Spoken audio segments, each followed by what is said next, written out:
Okay, somebody's story out there, you are a villain, even though you think you are a sweet potato.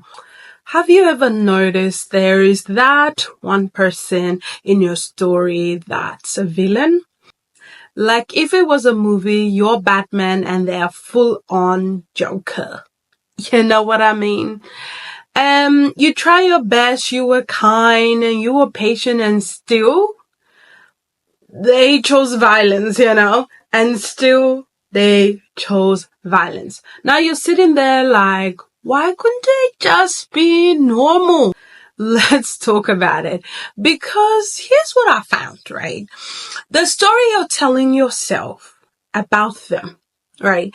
That inner narration running on repeat, it's not just what happened.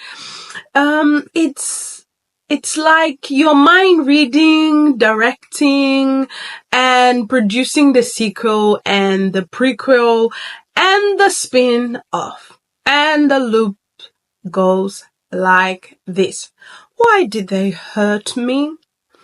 Was it me? Did I really deserve this, darling? What if I had said something different? Right? You have those thoughts in your mind. Forgive me for whatever that accent was, because I got nothing for you. My friend, you are in a conversation with yourself. You are not really in a conversation with them. You are arguing with yourself. And this is where it gets like super wild. You think you're hearing their voice in their head, but it's your voice pretending to be them. Answering your own question. Come on, man. I can't be the only one. Gaslighting yourself. Like, yeah, you'll be having that story in your head, right? In the back of your mind. And then you gaslight yourself, thinking it's them in your own head. You know what I'm saying? So being stuck in that victim kind of villain loop is kind of a scary place to be in, because we've all been there. We all have been there. Whether it's a friendship gone sour, a toxic family member, or an ex, or even in a workplace, the story gets told, then retold, then overwritten with a drama.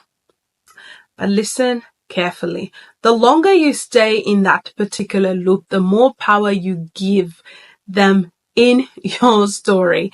And baby, they don't even know you are giving them that screen time. You are just there. You are just there. You'll be having all this loop, and these people are enjoying their life. Eating ice cream. I don't know what people be doing. Eating, especially in this cold winter, they're eating their fufu, and here you are giving them screen time. So let's talk about breaking that particular loop.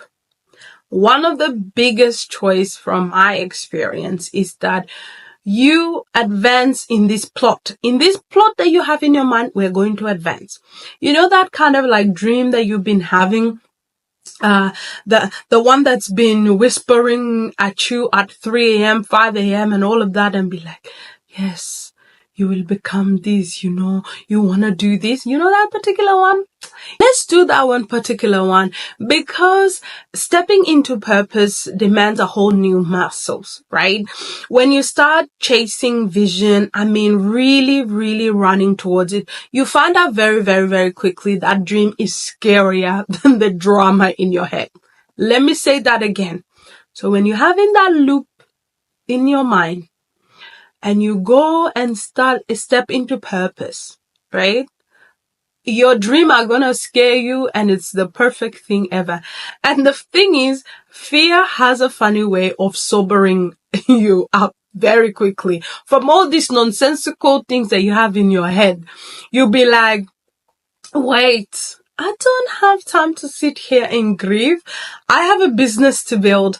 I have a purpose to build. I have a purpose to fulfill, dreams to like you have everything ready to go. I'm telling you, you scare yourself and then you even forgot about that particular person or a thing, workplace that you are struggling with, looping in your mind. Number 2 thing that I would like to talk about is do not burn those bridges, right? Because don't build actually boundaries.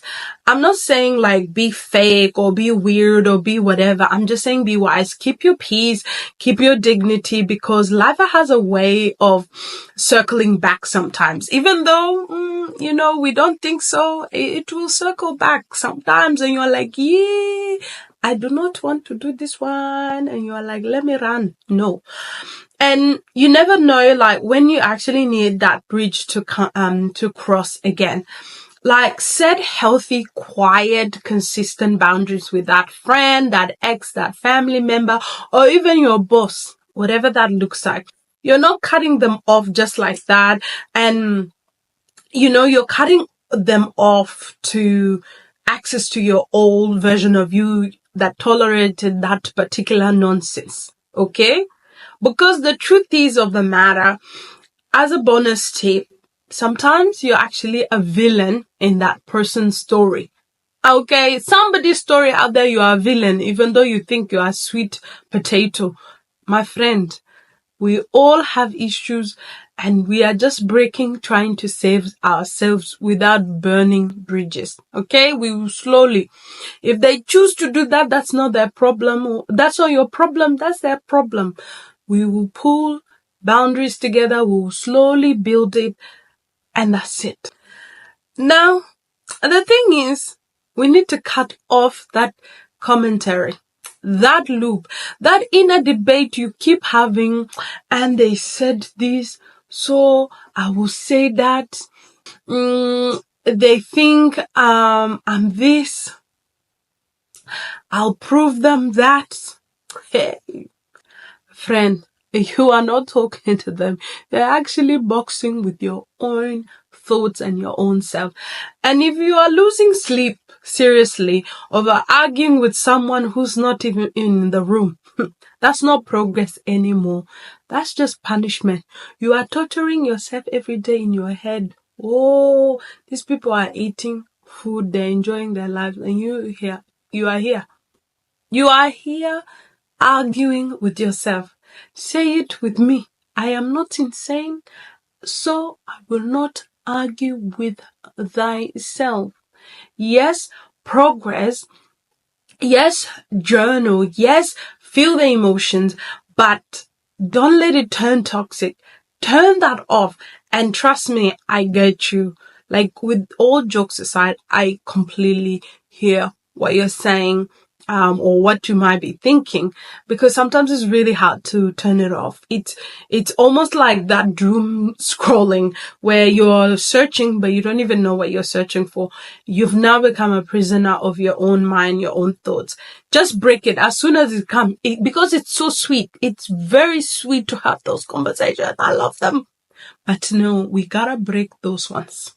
Now, I'm not telling you that villains don't exist. Some people really do hurt us, but I'm just saying is that you don't have to live your life in reaction to them. Like, like if things has gone wrong, things bad happen, you don't have to react to them. Like, you can actually break that loop and do what you gotta do in your own life. You are not the victim of their chaos.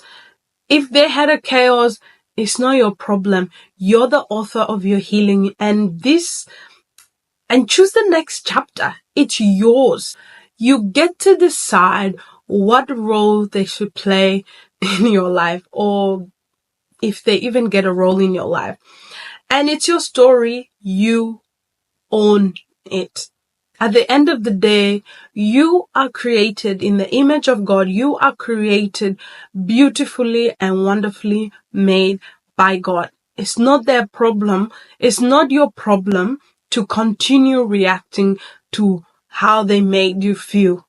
It's only a feeling, and let's destroy those things. Let's go back to the facts and the basics. So here's a challenge for this particular week. When that narration comes, when that loop comes in, the moment it comes in, you ask yourself, does this move me forward? Does this move my story? If the answer is no, pause, breathe, and reset. Hey, your healing is not a side quest. It's the main story. And you, my friends, are the hero. So let's act like it. Put that story. Think about it. If you were to write your particular story, how would it look like? How would it end up? We have choices today. If this video helped you, make sure to like, comment, share.